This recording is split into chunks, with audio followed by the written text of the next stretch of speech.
जय हिंद सभी को। तो चलिए हम बिहार दरोगा की बात कर रहे हैं। इसमें कितना वैकेंसी आई है और एग्ज़ाम फॉर्म डेट स्टार्ट हो चुका है, इसमें सिलेबस क्या है और इसमें क्या चीज़ बदलाव हुआ, सारी डिटेल हम लोग जानेंगे। वीडियो को अंत तक देखिए। इसका पीटी क्या है, मेंस क्या है, इसका कौन कौन सा सिलेबस आता है, कौन कौन सा चैप्टर आता है, इसका हाइट क्या है, सभी के बारे में संपूर्ण जानकारी हम बताएंगे। वीडियो को अंत तक देखिए ताकि सारी बातें आपको समझ में आ जाएगा। चलिए हम शुरू करते हैं। ध्यान दीजिएगा, बिहार दरोगा के कितने पदों पर भर्ती आई है वो देख लीजिए। तो 2023 में जो है इसका 1275 पदों पर भर्ती आई है। और बिहार दरोगा भर्ती 2023 के लिए ऑनलाइन आवेदन कब से कब तक है वो भी ध्यान से सुनिएगा। देखिए, बिहार पुलिस दरोगा भर्ती 2023 के ऑनलाइन आवेदन 5 अक्टूबर से 5 नवंबर 2023 तक आधिकारिक वेबसाइट पर है। तो चलिए हम सारे डिटेल जानते हैं कि कौन कौन से छात्र इसमें अवेलेबल हो सकते हैं और कितना क्वालिफाई नंबर ज़रूरी है और कैसे हम एकजुट होकर तैयारी करें जो कि सिलेक्शन मेरा हो जाएगा। ध्यान दीजिएगा, ये तो हो चुका है। आगे हम लोग चलेंगे इसमें। देखिए, यहाँ पर बिहार पुलिस जो है सब इंस्पेक्टर, उसके थ्रू से ये नोटिफिकेशन आया है। इसमें पंजीकरण और भुगतान करने के लिए निर्देशांक दिया गया है और एक एक बात हम लोग समझेंगे कि इस बार किस तरह पंजीकृत किया जाएगा और क्या क्या इसमें रूल है, क्या क्या हमको डॉक्यूमेंट्स बनाना है, सारी बातें हम समझेंगे आगे। ध्यान दीजिएगा, ये सारी इसका नोटिफिकेशन है, आप देख लीजिए। और कितने सीट आरक्षित इसमें दिया गया है वो चीज़ भी हम लोग ध्यान से समझेंगे। सबसे पहले इसको देखेंगे Bihar police SI exam pattern इसका क्या होने वाला है।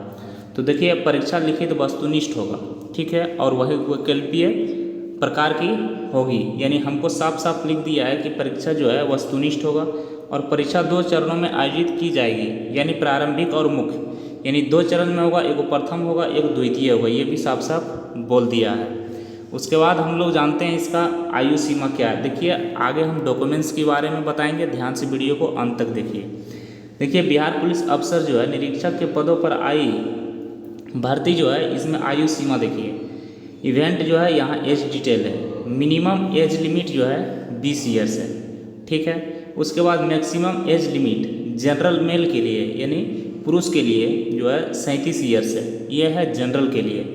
और उसके बाद मैक्सिमम एज लिमिट जनरल यानी फीमेल यानी महिलाओं के लिए 40 वर्ष है जनरल के लिए। उसके बाद मैक्सिमम एज, मैक्सिमम मतलब हाई सबसे ज़्यादा, और सबसे न्यूनतम जो है 20 है, सबसे ज़्यादा जो है बीसी ईबीसी मेल के लिए, यानी ओबीसी है और ईबीसी है, उसके लिए 40 वर्ष है।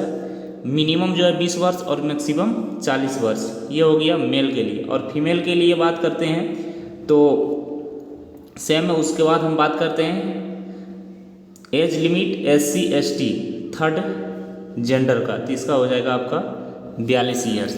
उसके बाद हम लोग जान लेते हैं फिजिकल स्टैंडर्ड टेस्ट पीएसटी क्या होने वाला है। देखिए, आपका हाइट कितना रहना चाहिए वो देखिए। यूआर यानी जनरल और बीसी मेल के लिए 165 न्यूनतम, और चेस्ट की बात करें तो 81 से 86 यानी 81 रहना चाहिए आपको, फुला के 86 पुराना है। वेट नहीं दिया गया है, वजन नहीं दिया गया। ईडब्ल्यूएस यानी एससी एसटी और ईबीसी के लिए 160 यानी 160 सेंटीमीटर दिया गया है। चेस्ट इसका जो है 79 से 84 दिया गया है।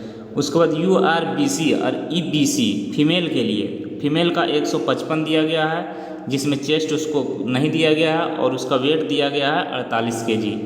और उसके बाद हम बात करते हैं एससी और एसटी फीमेल के लिए, तो उसका भी 155 है। इसमें कोई गड़बड़ नहीं, कम बेसी नहीं किया गया है। जनरल और एससी एसटी फीमेल के लिए तो फीमेल का सेम है 155, इसमें भी 155 है। उसके बाद इसका भी वेट है 48 केजी। आगे हम लोग जानेंगे इसका फिजिकल। तो उसके बाद हम फिजिकल जो है टेस्ट पीटी के लिए हम लोग जानेंगे। ध्यान दीजिएगा, इसका रनिंग क्या होने वाला है मेल के लिए। वीडियो को अंत तक देखिए, इसमें संपूर्ण डिटेल बताया जाएगा।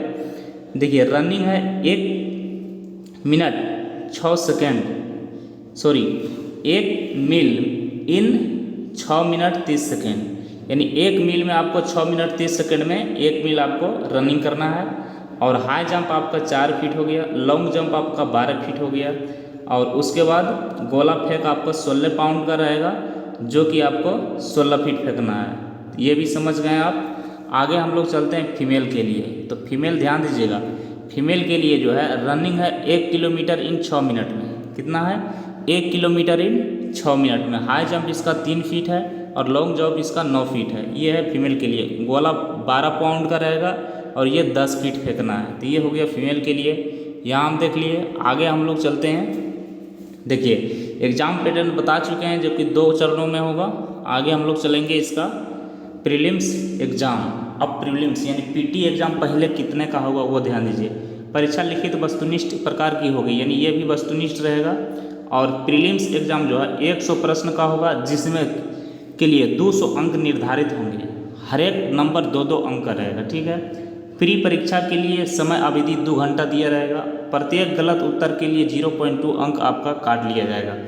प्रश्न जनरल नॉलेज और करंट अफेयर्स से पूछे जाएंगे। ये वाला वे उम्मीदवार जो 30% से कम स्कोर करते हैं अयोग्य घोषित कर दिया जाएगा, यानी उसको बाहर कर दिया जाएगा। प्रीलिम्स एग्ज़ाम के कैंडिडेट से 20 गुना उम्मीदवार मेन एग्ज़ाम के लिए बुलाए जाएंगे, यानी इसमें जो है पीटी में जो है 20 गुना रिजल्ट देगा, यानी 1275 पोस्ट है, इसका 20 गुना रिजल्ट इसमें देगा। अब हम बात करते हैं मेंस का। ध्यान दीजिएगा दोस्तों, मेंस का इंपॉर्टेंट बात बता रहे हैं। परीक्षा लिखित वस्तुनिष्ठ प्रकार की होगी, ये भी वस्तुनिष्ठ होगी। ठीक है। मुख्य लिखित परीक्षा में 2 पेपर शामिल होंगे, इसमें 2 पेपर शामिल होंगे। ठीक है। प्रत्येक पेपर 2 घंटे का समय लिया जाएगा आपका। और पेपर 1 में सामान्य हिंदी सिलेक्शन में 200 अंक के 100 प्रश्न रहेंगे। ठीक है। पेपर 2 में 30% क्वालिफाई मार्क्स होंगे, उसमें 30% पेपर 2 में क्वालिफाई आपको करना है। अब देखिए हम लोग जानेंगे। देखिए बिहार पुलिस एसआई पद के लिए चयन प्रक्रिया क्या है। देखिए पहले प्रारंभिक में परीक्षा होगा, फिर मुख्य परीक्षा होगा, 2 फर्स्ट और सेकंड, एक फर्स्ट होगा एक सेकंड होगा। उसके बाद शारीरिक दक्षता आपका होगा, उसके बाद चिकित्सा यानी मेडिकल होगा। ये हो गया पीटी, ये हो गया मेडिकल। उसके बाद आपका ज्वाइनिंग हो जाएगा। उसके बाद आगे हम लोग चलते हैं, ध्यान दीजिएगा। अब समझते हैं रिजर्व वैकेंसी कितना है उसके बारे में। देखिए एससी के लिए 275 वैकेंसी इसमें दिया गया और रिजर्व के लिए 66 को रखा है। एसटी के लिए देखिए 4 रिजर्व रखा है, 16 दिया है। और ईबीसी के लिए 238 जिसमें 75 रिजर्व रखा है। उसके बाद बीसी के लिए 107 दिया है और रिजर्व 36 रखा है। उसके बाद बीसी फीमेल के लिए 82 दिया है, नंबर ऑफ वैकेंसी 82 दिया है, रिजर्व इसका 00 है, फीमेल के लिए नहीं है। जनरल के लिए देख लीजिए 441 है, जिसमें रिजर्व 153 है। ईडब्ल्यूएस के लिए देखिए 111 है, रिजर्व 34 है। उसके बाद आप लोग देखिए यहाँ पे ट्रांसजेंडर के लिए 5 गो, रिजर्व इसका नहीं है।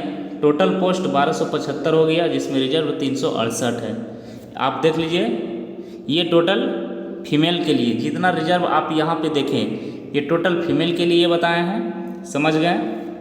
अब आगे हम लोग चलेंगे नेक्स्ट में, ध्यान दीजिएगा इसमें। अब हमको पढ़ना क्या है, इसका सिलेबस क्या होने वाला वो भी देख लीजिए। सामान्य अध्ययन में आपका भूगोल, भारतीय इतिहास, भारतीय राजनीतिक, अर्थव्यवस्था, वर्तमान घटनाएं जैसे राष्ट्रीय खेल हो गया, अंतर्राष्ट्रीय हो गया, औद्योगिक हो गया, बैंकिंग हो गया, खेल हो गया इत्यादि, ये सबसे रहेगा।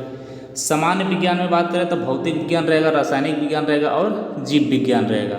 उसके बाद आगे हम लोग देखते हैं नागरिक शास्त्र और भारतीय इतिहास, भारत का भूगोल में क्या क्या रहेगा वो देखिए। भूगोल पर्यावरण रहेगा, भारतीय कृषि और प्राकृतिक रसायन रहेगा, भारतीय इतिहास, आंदोलन, भारतीय संविधान और राजनीतिक रहेगा, पंचायती राज रहेगा, सामुदायिक रहेगा, विकास और पंचवर्षीय योजना।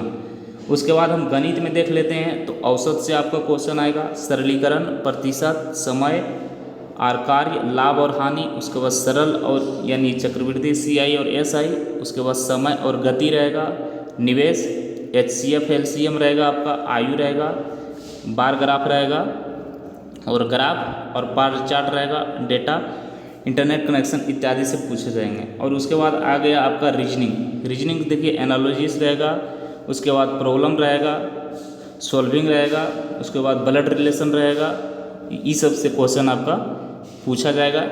और इतना बात सारी आप समझ गए। हिंदी में आप लोग देख लीजिएगा तो हिंदी में देख लेते हैं तो पर्यायवाची और विलोम शब्द, खाली स्थान भरना, वाक्य सुधार, वाक्य त्रुटि, पढ़ने की क्षमता परीक्षण, समास, अलंकार, हिंदी व्याकरण से संबंधित सभी विषय के लिए ये अनिवार्य रहेगा। सामान्य ज्ञान और वर्तमान घटनाएं में देख लीजिए, उसमें रहेगा आपको करंट अफेयर्स, चैंपियनशिप विजेता, भारत के बारे में युद्ध अभ्यास और पड़ोसी देशों के राष्ट्रीय तथ्य स्मारक, उसके बाद व्यक्तिगत सामान्य जो है नाम खोज, रोग और पोषण पुरस्कार, उसके बाद और लेखन इत्यादि, धार्मिक स्थल और कला इत्यादि। तो ये सब क्वेश्चन पूछे जाएंगे।